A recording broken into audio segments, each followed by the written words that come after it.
السلام عليكم ورحمة الله وبركاته. أهلا وسهلا بكم، مكملين معاكم تغطية بطولة كأس العالم 2026 في الولايات المتحدة وكندا والمكسيك. في الفيديو ده هنتكلم عن مباراة تونس وهولندا. طبعا عارف ان الجمهور التونسي حزين جدا على المستوى اللي ظهر به المنتخب التونسي في المباراتين، سواء الجولة الأولى والجولة الثانية.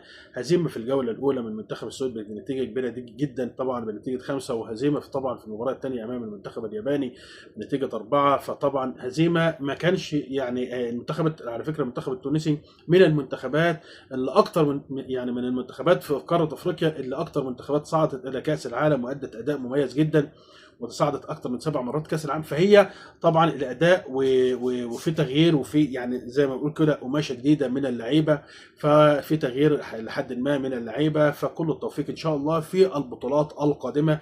لكن لازم نكون يعني منصفين، المنتخب التونسي كان بعيد كل البعد عن المستوى المعروف للمنتخب التونسي. ما اداش اداء كويس جدا في المباراتين. عنده مباراه طبعا تحصيل حصل مع المنتخب هولندا وخلاص خرج، لكن هيلعب مع منتخب هولندا. منتخب هولندا من المنتخبات القويه جدا طبعا.